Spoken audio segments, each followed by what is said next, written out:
tujuan Prabowo penjilat Gibran itu gimana? Itu singkatan. Ya singkatan satu. Kalau saya buat singkatan yang sama juga Loh, dengan tapi MBG. kan yang dibahas masalah MBG. Itu belum tentu Kok belum tentu? SPPG. Di dalam hukum. Kenapa kau merasa bahwa SPPG di dalam itu hukum merujuk kepada penafsiran dirimu? itu bisa saja terjadi. Kenapa Anda Bisa aja. merasa bahwa singkatan SPPG Karena itu kami merujuk adalah calon kepada mitra dirimu? SPPG. Tio ini cuma sekedar representasi dari sebuah kegundahan akibat dari kebijakan yang banyak disangkal, denial. Bagaimana kalau 300 triliunnya kita ubah, tidak menempatkan masyarakat itu tangannya di bawah, tapi dalam posisi hand, mana lebih bermartabat? Maksudnya gimana? No, maksud dia jangan menjadikan Lapangan kerjaan dong, Oke. berikan mereka lapangan kerjaan. Kan disebutkan tadi. Gitu loh ceritanya. Kan MBG kan lapangan kerja. Beda Bu. Coba. Lapangan kerja. Kalau anggaran dimaksudkan dalam rangka mengangkat kesehatan, memperbaiki stunting, maka kata kuncinya adalah core-nya adalah family. Keluarga. Oke. Gitu ya. Kata kuncinya di situ. Kalau kita tahu bahwa kata kuncinya adalah keluarga, maka pertanyaan, apakah si keluarga tadi, kepala keluarganya punya pekerjaan untuk bisa menghidupi? Ya sama juga, tapi kalau MBG dilihatnya, ada motif politik. loh, tadi sudah saya bilang. Nah, kalau Yang diambil mana? Nggak supaya clear ini. Loh, tadi jangan-jangan ini mau kampanye 29. Ya, Oke, ya di mananya supaya pemirsa juga Mencari paham. simpati dong bagi penerimanya.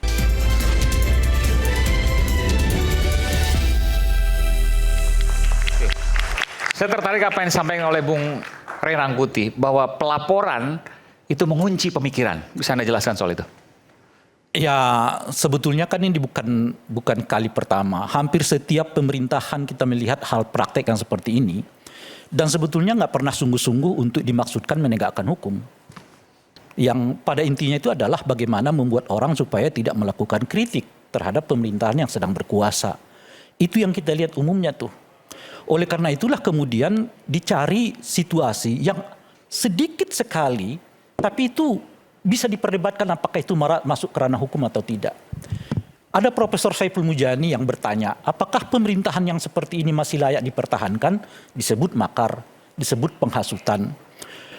Nah, saya mau mengatakan, kan kalau tadi Bung Ferdinand mengatakan wilayah yang seperti itu mestinya didiskusikan.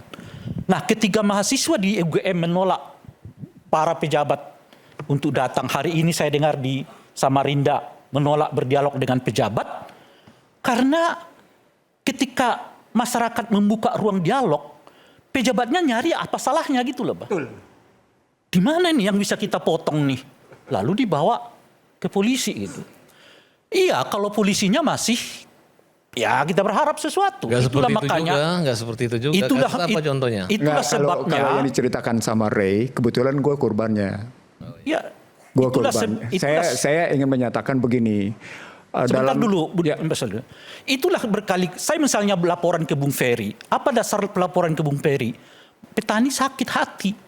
Masa sakit hati jadi dasar untuk menjadikan pelaporan? Kalau menjadikan dasar sakit hati jadi dasar pelaporan, semua kita akan bisa saling lapor-melapor. Lalu itu kita sebut sebagai penegakan hukum. Bagi saya itu bukan penegakan hukum. Itu negara yang menghukum. Bukan itu yang kita inginkan. Yang kita inginkan itu adalah orang jahat dihukum. Bukan orang berpikir dihukum. Itu satu. Nah yang kedua, apalagi kita memperdebatkan soal sense, soal rasa. Rasa saya terhadap kalimat itu nggak etik nih. Bacaan saya terhadap kalimat itu nggak etik nih. Saya pernah mengalami ini, Pak Nursi, di Orde Baru. Suatu kali ada diskusi di kampus saya di UIN Ciputat yang menghadirkan pejabat yang kebetulan ya berbintang lah gitu. Lalu saya bertanya, diberi kesempatan, dan saya sudah minta maaf dulu. Karena saya datang dari Sumatera Utara, mungkin cara berbahasa saya tidak akan klop dengan kultur berbahasa Bapak. Saya mohon maaf terlebih dahulu. Apa yang terjadi? Belum saya sampai tempat duduk saya kembali itu, saya sudah dimaki-maki. Ini mahasiswa yang tidak beradab. Ini mahasiswa yang tidak punya etik. Beginikah mahasiswa diajarkan dan seterusnya. Anda nanya apa? Alih-alih. Nanya apa sih?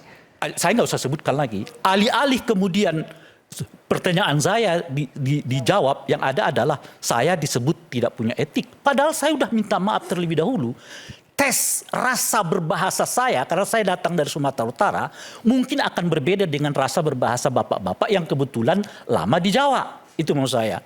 Nah, artinya apa, Bung? Artinya, biarkanlah cara berbahasa itu kita nikmati. Ada orang berbahasa keras, dulu kita punya Ahok namanya. Ada orang yang berbahasa lembut. Ada orang yang merasa bahwa ini enggak etik. Ada orang yang merasa bahwa itu biasa-biasa saja. Dan seterusnya itu. Jadi perbedaan yang kayak begini jangan diselesaikan melalui hukum. Sama seperti saya menggugat. Mengapa persoalan keabsahan ijazah Pak Jokowi berujung kepada polisi? Sekarang seolah-olah polisi itu yang jadi hakim dari semua persoalan. Soal kemampuan kita berbahasa, milih kita bahasa, polisi yang jadi hakim. Soal apakah ijazah Anda asli atau palsu, polisi yang jadi hakim. Lama-lama semua nanti diserahkan kepada polisi, sementara saat yang bersamaan kita tetap mengatakan dialog penting, dialog penting, dialog penting. Itu yang kedua. Nah yang ketiga, Bung, saya senang diskusi ini. Senangnya apa? Karena kita bicara di sini etik dan etiket. Ya, etiket soal bagaimana cara berbahasa, Sopan santun. melangkah di depan orang, itu seringkali yang diperdiskusikan oleh kita, tapi kita nggak berbicara tentang etik. Kita nggak berbicara tentang norma yang membentuk bangsa ini, prinsip-prinsip etik yang membentuk bangsa ini. Kita ributnya soal cara orang berkomunikasi, cara orang berkata-kata, tapi kita tidak ribut. Kok bisa kekuasaan dipergunakan oleh mereka dengan cara yang sama sekali tidak etik? Jadi Bang Rangkuti, kalau menghina putusan orang itu MK gimana, Pak? Bang, nomor 90 yang kemarin itu yang meloloskan Saudara Gibran sebagai wakil presiden itu etik apa enggak? enggak, kalau mencaci maki orang itu Apakah etik apa orang enggak, yang Bang? sedang berkuasa Bang Rangkuti coba tolong khususnya jawab dulu. menjadi presiden, Nanti saya bilang. lalu anaknya juga menjadi gubernur, wali kota, lalu kemudian menjadi wakil presiden, etik apa tidak? Apakah seorang presiden yang sedang berkuasa membagi-bagi kekuasaan kepada ponakan, kepada saudara, etik apa enggak? Saya kira kita berdebatnya di situ. Saya rasa ini Bukan di narasi soal sesat ini. bagaimana saya ngomong, bagaimana saya berbicara, bagaimana saya harus berdiri di depan Bung Ihsanuddin sambil mungkuk-mungkuk, itu penting. Tapi jauh lebih penting dari itu adalah respek kepada Bung Ihsanuddin Nursi sebagai seorang intelektual, Sebagai manusia. sebagai manusia. Apakah orang boleh dipersekusi hanya karena ia berpikir? Itu etik.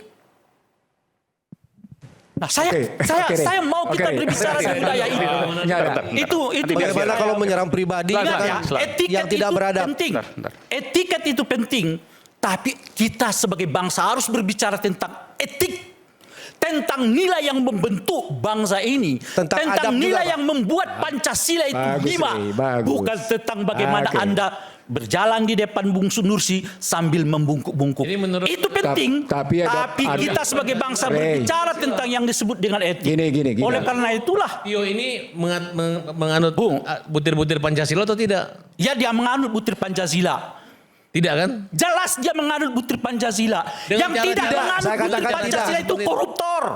Yang tidak menganut butir Pancasila itu mereka yang nepotis. Yang tidak Liberal. menganut butir Pancasila itu adalah Mahasiswa sekarang mereka sudah yang menganut berkuasa paham 3 demokrasi jabatan liberal. 4 jabatan sekaligus. Yang bertentangan dengan sila Pancasila itu adalah Anda seorang profesional di bidang pertahanan. Jangan ikut cawe-cawe di bidang sipil. Oke, saya tambahan dikit. Jelas kan? Jelas ya? Bagi Oke, saya- jelas. Saya akan perjelas. Saya Kita melanjut- bicara di situ, Bung. Jangan Anda bicara yang itu yang saya sebutkan tadi. Oke, Apalagi kita sudah sekolah 7 universitas, 8 universitas. 9, Pak. 9. Saya jalan 9 universitas, Pak. Kalau Anda bicara Jangan sudah fitnah. 9 Saya universitas, 9, jangan Anda fitnah. bicara etik. Bang, saya akan melanjutkan Bukan hanya tadi aja, sekedar Bang Memen. etiket. Sedikit. Itu maksud saya. Nah, yang lainnya adalah, ini kan masih waktu saya. Ya, silakan. Mas. Kawan-kawan sekalian khususnya mahasiswa, saya kira ini sejarah rakyat bersuara. Ada nama seorang mahasiswa yang belum 3 tahun menyelesaikan S1-nya ya. Gitu ya. Lalu dijadikan tema diskusi pada malam hari ini dengan sangat keras. Namanya Bung Tio. mari kita beri aplaus kepada dia. Karena dia mahasiswa yang belum genap 3 tahun selesai kuliah diperbincangkan di acaranya Aiman yang super dahsyat ini. Itu satu. Diperbincangkan karena kurang ajar Bang. Yang kedua adalah, ingat Bung Tio itu berdiri dengan sendirinya. Dia tidak dibesarkan oleh paman, tidak diraih oleh bapak, dia datang dengan dirinya sendiri. Karena dia nggak punya paman yang Inilah MK. contoh dari yang kita sebut sebagai pemuda yang mandiri. Oleh karena itu sangat menarik Bung Tio ini. Kalau dulu Bung Ferdinand sudah pasti tahu, Bung Karno mengatakan, tunjukkan dan berikan kepada saya 10 pemuda, niscaya dunia akan saya guncang. Kita punya satu pemuda sekarang, istana terguncang. Saya lanjutkan tadi, kan dipotong saya sedikit ya. Oke ya, tadi karena Bang Ray Rangkuti ini agak kurang Pancasila juga, karena kalau ngomong nggak mau dipotong, tapi motong-motong omongan kita. Oke, saya jelaskan dulu, ini kan titik persoalannya tentang MBG. Memang dari awal itu janji Presiden dan Wakil Presiden untuk memberi makan gratis seluruh rakyat Indonesia. Saya awalnya berpikir, bagaimana ya, siapa yang masak gitu. Tapi ternyata janji Pilpres itu tercapai gitu. Sehingga saya menganggap MBG itu adalah anugerah Tuhan. Ya, karena efisiensi semua kabupaten kota dan gubernur, sehingga mengeluarkan anggaran yang tahun 2025 kurang lebih 85 miliar, tahun 2026 ini 280. Nah, kemudian dalam persoalan-persoalan ini memang sudah ada. Nah, dan kritik salah satu tuh kawan-kawan saya dari Sulawesi minta tolong dapur. Makanya saya sampaikan dulu, saya kenal Sony, pernah saya bantu waktu dia dipecat karena ada siswa yang meninggal di Jalan Braga, hampir dipecat waktu itu. Nah, tapi dia kayak nggak kenal. Inti persoalannya, saya ngadu sama jaksa bahwa kok bikin dapur itu harus bayar 1 miliar. Nah, oke, kalau gitu kita OTT aja. Sony ini gitu. Memang udah OTT. Nah, cuman jadi persoalannya uang siapa nih mau dikasih OTT? Apakah uang kita terus nggak dapat dapur gitu? Nah, akhirnya udahlah Pak, kalau kita harus pakai uang kita nanti terjebak, ya Bapak tangkap aja lah. Nah, itulah mungkin dari berbagai sumber sehingga Presiden memecat, memberhentikan Sony dan kawan-kawan Pak Dadan, berarti kan Presiden tidak melindungi gitu. Nah, berarti kan, nah di sini saya katakan ya, dampak daripada MBG ini ya, sekarang yang sudah bekerja per dapur 50-an orang dikali 28.000 dapur itu hampir 1,5 juta dengan anggaran 300 triliun. Kan sudah bisa dihitung bahwa pegawai pemerintah yang digaji PNS itu ada 5 orang, ahli gizinya, akuntannya, keamanannya. Nah, kemudian sudah dijelaskan keuntungan dapur itu 2 juta dikali 3.000 6 juta per hari. Jadi yang tidak boleh dikorupsi itu 10.000. Nah 10.000 inilah yang kalau ada guru-guru protes, itu dapur langsung diberhentikan. Di stop dan penerima manfaat tidak dapat. Sehingga nanti, kalau mengkritik itu jangan di medsos, jangan di medsos. Tolong kita dukung program Pak Prabowo yang... Maksudnya ini Anda mau bicara pada Tio, kalau mau mengkritik MBG, ya, jangan di medsos. Bukan, ini kan saya jelaskan dulu, MBG ini gimana, apa yang dikritik Tio di sini. Gitu. Kalau kalian mau kritik ada dapur yang makanannya basi, kan sudah ditutup. Nah, yang dikritik itu adalah penjualan proses pembiruan. Kemudian pengrekayasaan, pembuatan yayasan yang nanti ada potong. Harusnya itu dikuasai oleh pemilik dapur, mitra. Tio menyebut MBG itu pemilik yayasan dengan istilah maling berkedok gizi. Ya, itu kejadian nggak? Tunggu dulu, tapi itu kan narasinya, kan saya jelaskan. Ya kejadian nggak? Kejadian. Oke, artinya Tio benar. Bukan, beda. Apa masalahnya? Loh, kan oknum. Sekarang kalau satuan kejadian penjilat Prabowo Gibran gimana? Satuan Prabowo penjilat Gibran itu gimana? Itu singkatan. Ya singkatan satu saya. Kalau SPPG. saya buat singkatan yang sama juga dengan tapi MBG. kan yang dibahas masalah MBG. Itu belum tentu Kok belum tentu? SPPG. Di dalam hukum. Kenapa kau merasa bahwa SPPG di dalam itu hukum merujuk kepada penafsiran dirimu? itu bisa saja terjadi. Kenapa Anda Bisa aja. merasa bahwa singkatan SPPG Karena itu kami merujuk adalah calon kepada mitra dirimu? SPPG. Kalau kita SPPG kita Kami panjangkan berkegiatan dengan di istilah yang SPPG. lain, apakah itu otomatis dirimu? Otomatis dong. Kenapa otomatis? Ada jurisprudensi yang memfonis Ahmad Dhani buktinya. Itu orang yang bisa saja. Tidak berarti bisa saja. Kami sebagai pelaku dalam situ merasa terhina dan terfitnah. Rakyat ya sah. Gak bisa. Kalau orang menyebut Anda dari tadi nalurinya terbalik. raja-raja. akal Anda tidak sehat lagi berpikir Istilah seperti itu. banyak makna, tidak bisa dimonopoli. Sejak kapan SPPK Orang itu tidak pernah dibuat dilarang sebagai untuk berpikir. dasar hukum? Dalam undang-undang apapun orang tidak pernah dilarang untuk berpikir. Tetapi berpikir dengan penyampaian yang salah itu menjadi pidana dan delik. Itu adalah dirimu, belum Salah. tentu. Anda yang salah. Ini mulai Pikiran Anda mengalihkan. terbalik. Ketika saya meluruskan kepada mahasiswa tentang MBG, sedikit saja. Bapak harus menghargai. Kenapa? Jadi MBG ini kan sudah jalan dengan 28.000 dapur. Kemudian pembagian dari 2.000 itu udah jelas. Nah, kemudian ketika kawan-kawan kita punya persoalan, kita kan lapor ke jaksa. Nah, hanya kan persoalannya kan waktu OTT menyerahkan uang itu. Kalau misalnya negara melindungi, dipakai uang negara atau akan dikembalikan seketika, kemudian dihadiahin dapur, mungkin banyak orang akan mengadukan. Karena secara bisnis itu untung mereka, Pak. Jadi sehingga yayasan itu mengambil keuntungan dari 2.000 diambil sampai 1.000 perak bagi 2. Nah itu penjahatnya. Nah di situ yang saya nggak setuju. Tapi apakah dengan ini kemudian muncul Tio, kemudian kalian ingin men-stop MBG Indonesia? Bagaimana investasi kawan-kawan mitra MBG? Dengan jumlah total minimal 1 miliar. Karena negara itu dibantu oleh mereka-mereka. Dan alat-alat itu kan ketika ditutup memang mau digunakan untuk apa? Jadi tidak semudah itu, makanya kita menjaga agar mahasiswa-mahasiswa ini juga jangan seolah-olah MBG ini gagal, program yang gagal, tidak. Justru sama dengan menggaji, kayak negara-negara maju lainnya itu menggaji tunjangan kemiskinan. Nah ini diserahkan bukan pada rakyat miskin, tapi kepada anak-anak sekolah, sehingga bapaknya, sini anak-anak, kalau dulu gimana mau cari sekolah kalau beli sebelum makan, udahlah kalau mau makan pergi sekolah. Ini logika yang sangat bagus ini. Makanya saya bilang Pak Prabowo artinya akan makin dicintai oleh masyarakatnya. Bukan berarti untuk kepentingan kampanye 2002 periode ke depan. Tapi dalam agama pun juga memberi makan juga itu merupakan orang yang tidak mendustai agama. Iya, tapi nggak boleh begitu Farhad ngelihatnya. Karena MBG itu bagian... Nggak boleh begitu karena Farhad potensial dia dukan ke Damas apa enggak nih? Bukan, saya ingin mengatakan begini. Please, kita lihat dengan tenang gitu ya. Karena kita sedang menilai satu kebijakan, yang di belakang kebijakan itu kita mesti tahu motifnya apa. Gitu kan? Ini MBG maksudnya? Iya. Oke. Jadi kalau kita mau ngebahas yang begitu. Kalau saya tarik panjang keluar, ini soalnya Fit for Africa. Jadi kebijakan ini sebenarnya pernah dilakukan Fit for Africa, suap Afrika. Itu dilakukan oleh 4 institusi multilateral. Gitu ya. Sebenarnya ini gantian dari cash transfer fund, bantuan langsung tunai. Di satu sisi ada bantuan langsung tunai, sekarang ini akan dikeluarkan sebagai stimulus, gitu ya, dikeluarkan. Tapi sekaligus pada saat yang sama sekarang juga dikasih makan. Persoalan pokoknya apa tujuan memberi makan? Dikaitkan dengan namanya efektivitas anggaran dan efisiensi anggaran, kan gitu pertanyaannya. Ada 2 katanya. Yang satu soal stunting, yang kedua soal gizi. Oke.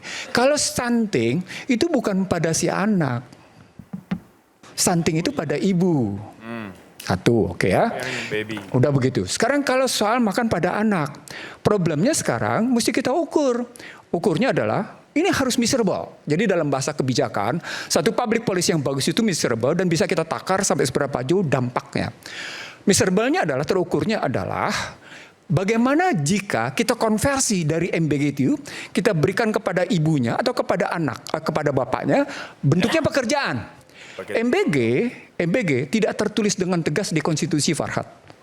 Tapi memberi pekerjaan kepada warga negara. Tiap-tiap warga negara berhak atas pekerjaan dan penghidupan yang layak bagi kemanusiaan. Itu akan berbeda. Apa poinnya? Poinnya di Kita sini. bahas MBG. Sebentar. Tio nih. Sebentar. Bapak setuju bahwa MBG itu Tadi menambah mestinya 1,5 Bung juta. Aiman dong Setuju kan Pak? menyebutkan Bentar itu dong, ke bentar. saudara Bukan Farhad. Bung Rey. Saya sudah Itu 2 loh. jam di acara Iya, Mas Aiman. nah nih. sekarang Dan hanya mendengar bapak-bapak. Saya belum sekarang selanjutnya, Bung Nursi saya berikan mau kesempatan untuk Bung- meng-counter ide Ya, yang disebut oleh Saya dulu lah Bung Rey. Nanti, 2 jam nih. Nanti segmen 5 saya berikan kesempatan full untuk Abang. Oh, thank you, Silakan. thank you, thank you. Silakan. Gue sebenarnya gak kepengen berebut ngomong. Dinginan kita ini.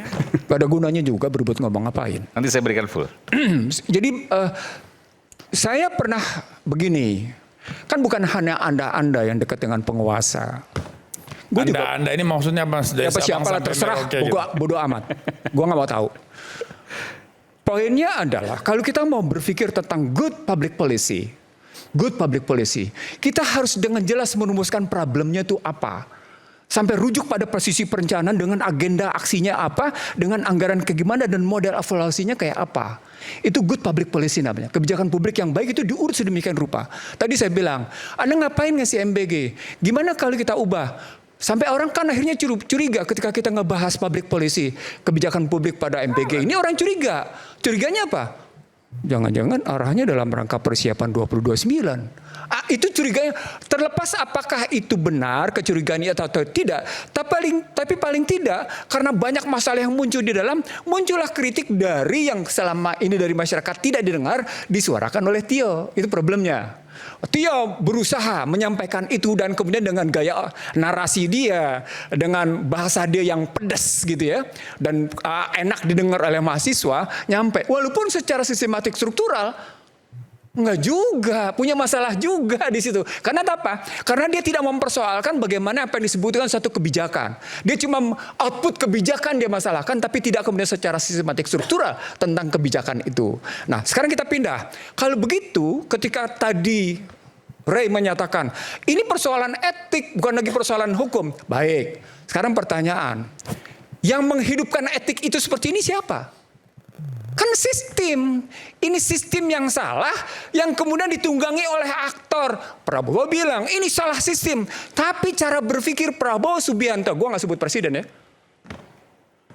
Cara berpikir Prabowo Subianto tentang sistem, dia tidak kemudian terintegrasi, gitu ya, komprehensif, dan kemudian mengakar. Sepotong-sepotong, dan akibatnya ketika dia coba menyampaikan argumen-argumen dia depan panggung, dampaknya kesannya cuma menyangkal. Itulah yang kemudian menyebabkan adik-adik ini merasa perlu punya representasi untuk membalas sangkalan itu. Muncullah sikap Ray.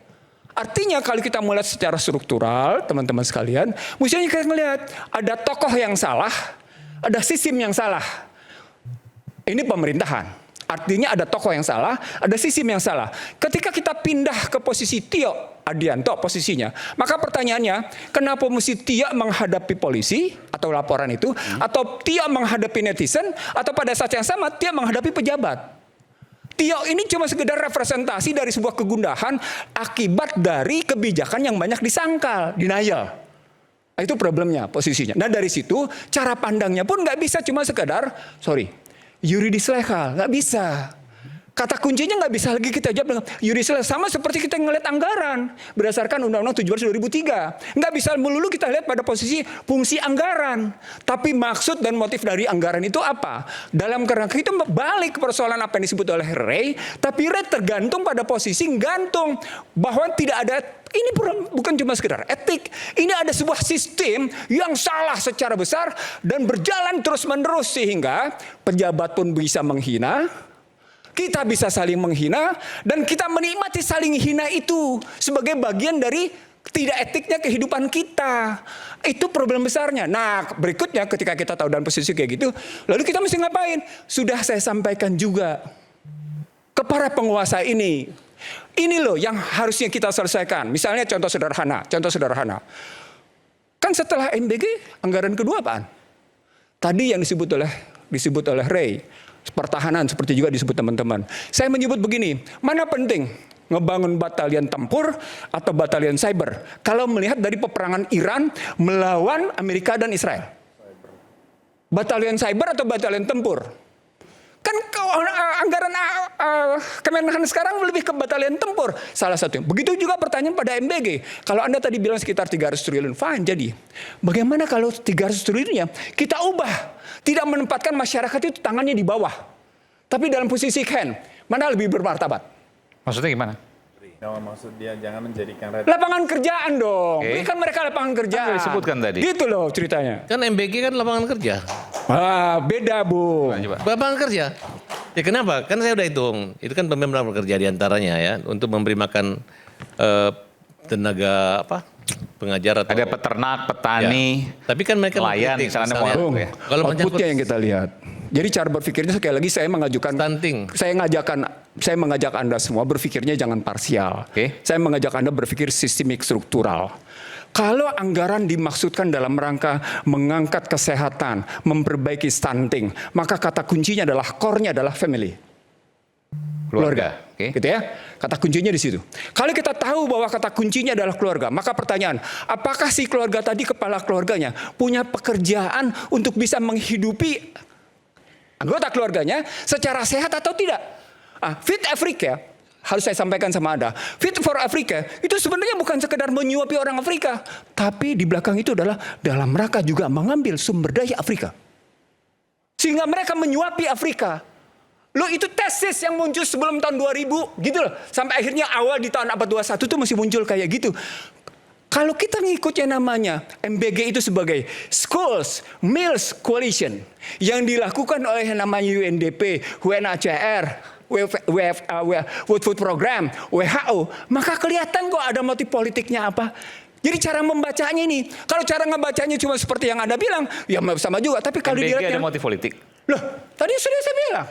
Nah, kalau diambil Yang mana? Nggak, supaya clear ini. Loh, tadi jangan-jangan ini mau kampanye 29. Ya, oke, ya di mananya? Supaya pemirsa juga Menarik paham. simpati dong bagi penerimanya.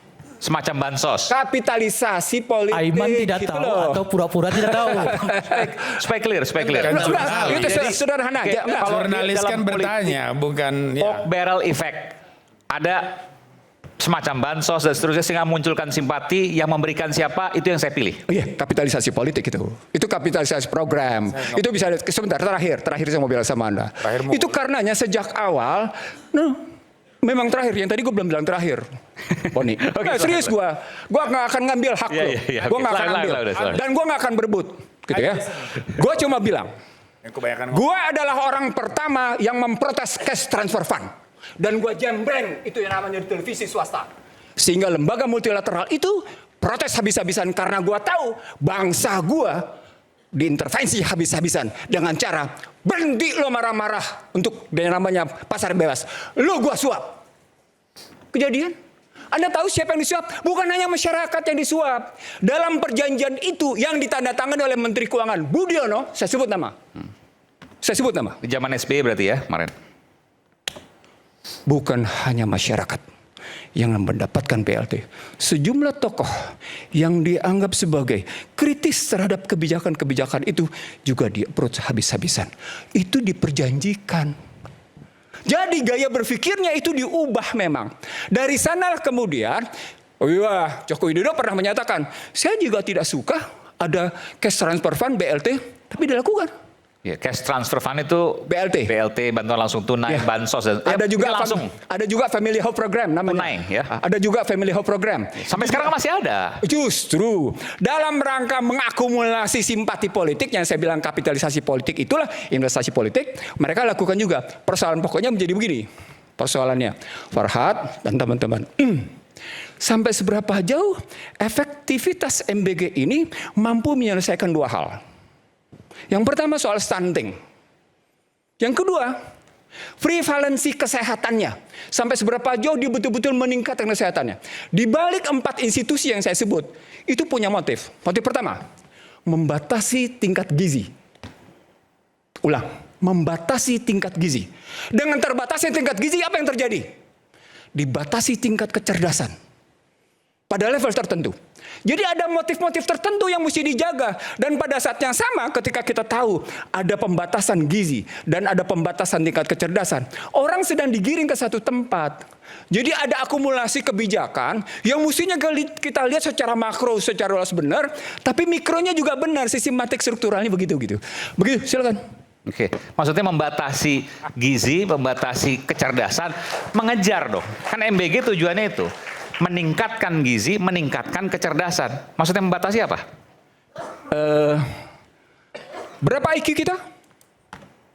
IQ kita berapa levelnya? Rata-rata berapa? 80 kemarin. 76. Rata-ratanya 84 Pak orang Oke lah, Indonesia. 80. Terendah itu 76. Rata-ratanya 84. Kalau saya di atas 100 Pak. Oke. Nah, dari sana ya gitu dari cerita itu dengan posisi MBG seberapa jauh kita bisa menakar bahwa dampak sesuatu itu dampak dari makan MBG tadi dia akan meningkatkan IQ. Oke. Satu pertanyaannya itu pertanyaan. Pertanyaan besarnya menjadi sampai seberapa jauh potensi MBG itu betul-betul meleverage IQ. Kajiannya mesti sampai di situ. Tidak pernah ada kajian. Oke. Belum. Kenapa? Tidak ada, mestinya dong ada dong. Dan akan ada. Nggak bisa Ferdinand. Saya sudah ngomong sama tim mereka. Mereka sebenarnya juga protes bahwa MBG ini jalankan tanpa ekosistem. Itu problemnya. Jadi tanpa ekosistem yang benar mereka sudah jalanin. Itu protes mereka. Saya juga protes kok pelaksanaan MBG itu. Oke ya. Oke, yang kedua. Mau menyampaikan sesuatu sedikit sebelum? Ya, jadi begini, mengenai anggaran tadi penghematan. Bukan yang MBG tadi? Ya, ini termasuknya MBG. Soal kecerdasan, Ya. soal gizi? Untuk mengatasi stunting ini, awalnya itu tahun 2022 pemerintah mengalokasikan anggaran sebesar 44,8 triliun untuk mengatasi stunting. Tetapi yang betul-betul untuk pemenuhan gizi anak-anak bangsa itu tidak sampai 10%. Ya, yang 90% lebihnya itu dipakai untuk perjalanan dinas, ya kan, rapat-rapat seremonial, itu yang dipakai. Kemudian studi banding dan lain sebagainya. Yang nggak penting lah gitu. Yang tidak penting. Tidak terlalu penting. Oleh karena itulah diambil anggaran itu dibentuk badan lembaga baru dan pos-pos anggaran yang dikira tidak penting, yang seperti saya sebutkan tadi, itu direfocusing. Ya, untuk memenuhi kebutuhan gizi. Nah, masalah gizi itu kan sambil berjalan tuh, mau apakah diadakan tadi penelitian dan lain sebagainya. Tetapi tidak hanya pembunuhan gizi anak bangsa, multiplier efeknya daripada dapur MBG ini, dia akan menumbuh kembangkan perekonomian di pedesaan. Menumbuh kembangkan Saya punya para pertanyaan petani. satu aja. Saya punya pertanyaan satu aja. Ya. Pada tiap kotak, enggak, kan udah ngejelasin tadi soal gizinya. Saya Ya. punya pertanyaan satu aja. Ompreng. Tiap ompreng itu ada nggak data tentang angka kecukupan gizi? Ada. Dari kalorinya. Coba. Kalorinya bisa ketahuan. Ya, jadi yang dasarnya ini kita kembali seperti saya zaman dulu sekolah, kita diajarkan makan 4 sehat 5 sempurna. Ya, iya. Makanya ini anak-anak ini mulai dikembalikan seperti dulu supaya tidak ada lagi yang stunting, tidak lagi anggaran stunting dipakai untuk hal-hal yang tidak berguna. Nah, daripada dia dilakukan refocusing, tetapi di bagian bagi BLT itu kadang-kadang orang tuanya dipakai main judol dan lain sebagainya yang tidak bermanfaat. Ya, makanya lebih bermanfaat dibagikan melalui dapur SPPG. Kalau soal judol, multiplier efeknya itu bagi perkembangan ekonomi di pedesaan. Oke. Itu yang perlu kita pertahankan untuk generasi kita di masa mendatang. Saya khawatir, kalau tidak kita dumas ini si Tio, maka para petani tadi yang sudah makmur tadi, ya kan, untuk mengembangkan usaha dan pertaniannya akan mencari Tio apabila ini Mungkin masalahnya tutup dapur SPPG. Itu lagi, Pak. Mungkin masalahnya bukan MBG. Enggak, ini pernyataan serius. Nanti kita bicara pas jerak, sesaat lagi kami akan segera kembali. Petani mencari Tio. Waduh.